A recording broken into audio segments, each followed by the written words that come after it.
بسم اللہ الرحمن الرحیم۔ اللہ اکبر، سبحان اللہ، الحمدللہ، استغفر اللہ، الصلاۃ والسلام علیک یا رسول اللہ صلی اللہ علیہ وآلہ وسلم۔ ناظرین، بہت سارے لوگ پوچھتے رہتے ہیں کہ کوئی ایسا وظیفہ بتائیے کہ جس سے رزق میں وسعت آ جائے، اور بہت قرض ہو گیا ہے، قرض واپس نہیں ہو سکتا، اور بہت کچھ نظر بھی نہیں آ رہا، کاروبار بھی ڈاؤن ہے، حالات بھی درست نہیں ہے۔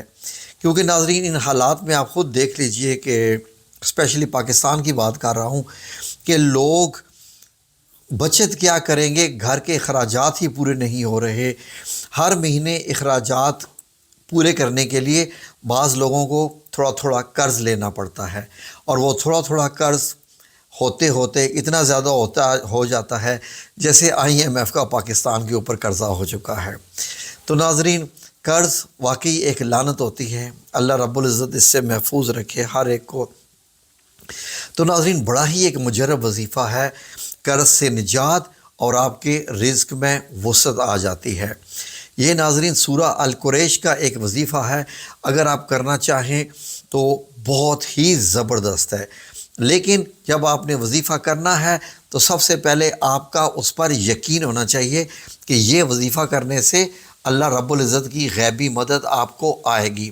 ناظرین، اس صورت پہ اگر آپ غور کریں تو اللہ رب العزت اس صورت میں اپنی اسی غیبی مدد کو بیان کر رہا ہے، رب کریم، جو کہ مکہ المکرمہ میں قریش والوں پہ اللہ رب العزت نے کی۔ ناظرین، ان ساری آیات کی اس صورت کی بڑی فضیلت ہے، اور بہت سارے لوگوں نے، اولیاء اکرام بھی یہی بتاتے ہیں، ولی اللہ بھی یہی بتاتے ہیں، اور روحانی شخصیات ہمیشہ اس کی پابند کرواتی ہیں۔ ناظرین، یہ وظیفہ کرنا کیسے ہے، طریقہ کار کیا ہے؟ آپ نے کرنا کیا ہے کہ فجر کی نماز کے بعد، طلوع آفتاب سے پہلے، طلوع آفتاب سے بہت پہلے اگر آپ کو وقت ملے اس وقت، تو آپ نے کیا کرنا ہے؟ سب سے پہلے تسبیح حضرت فاطمہ پڑھنی ہے۔ تسبیح حضرت فاطمہ 33 بار سبحان اللہ، 33 بار الحمدللہ، اور 34 بار اللہ اکبر۔ اب 3 بار آپ نے درود پاک پڑھنا ہے، درود شریف پڑھنا ہے۔ 3 بار درود شریف پڑھنے کے بعد آپ نے 11 بار سورہ قریش پڑھنی ہے، بس 11 بار۔ 11 بار سورہ قریش پڑھنے کے بعد آپ نے دوبارہ 3 بار درود پاک پڑھنا ہے، اور اس کے بعد بس ہاتھ اٹھا کے اللہ سے دعا کرنی ہے کہ یا اللہ، میرے یہ معاملے ہیں، مجھ پہ قرض ہے اور ہماری آمدن بھی کم ہے، تو ہماری روزی میں وسعت فرما اور غیبی مدد کر دے۔ تو ناظرین، یہ صرف 11 دن کرنا ہے، اور کوئی مشکل ہے بھی نہیں ہے۔ اب یہ آپ لوگوں سے گزارش ہے کہ اس کا وقت طے کر لیجئے، وقت اور طے۔ اگر آپ کرنا چاہتے ہیں تو فجر کے بعد، لیکن طلوع آفتاب سے پہلے۔ اگر طلوع آفتاب آپ سمجھتے ہیں کہ روشنی شروع ہو رہی ہے تو مت کیجئے، پھر آپ اشراق کی نماز کا انتظار کریں، اشراق کی نماز کے بعد آپ کر سکتے ہیں۔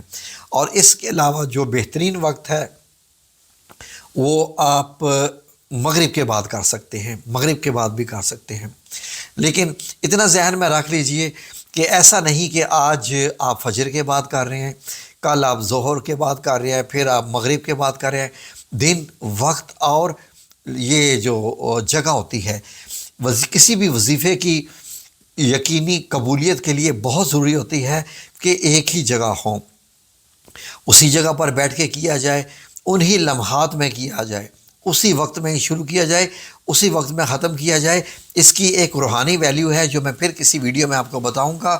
تو جو بھی انشاءاللہ کرے گا، 11 دن آپ نے کرنا ہے یہ، اور پھر دیکھیں گے اللہ رب العزت 11ویں دن سے بہت پہلے ہی آپ لوگوں کو انشاءاللہ اللہ رب العزت آپ کو ایسے اشارے بھی دے دے گا، اور آپ کو محسوس ہوگا کہ کسی نہ کسی طریقے سے رزق میں بہت اضافہ ہو گیا ہے، غیبی مدد بھی آ چکی ہے، اور انشاءاللہ رزق اتنا بڑھ جائے گا، دولت اتنی آنی شروع ہو جائے گی کہ آپ قرضہ اتارنے کے لائق ہو جائیں گے، اپنے گھر کے خرچے کے ساتھ ساتھ قرضہ اتارنے کے لائق ہو جائیں گے۔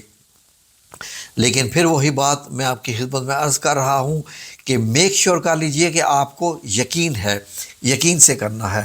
الحمدللہ رب العالمین، اللہ رب العزت کا یہ احسان ہے کہ ہم اس چینل پر جو وظائف دیتے ہیں بڑی نیک نیتی کے ساتھ دیتے ہیں، اور اللہ رب العزت ان کو قبول فرماتا ہے، اس لیے کہ ہم ان کے لیے دن رات اللہ رب العزت سے دعائیں بھی مانگتے ہیں، اور ان وظائف کو ہم اللہ کے حوالے کر دیتے ہیں کہ یا اللہ جو بھی ان وظائف کو کرے ان کو قبول فرمانا، اور جس مقصد کے لیے یعنی نیک خاص اور جائز مقصد کے لیے کریں اے رب کریم ضرور قبول فرمانا۔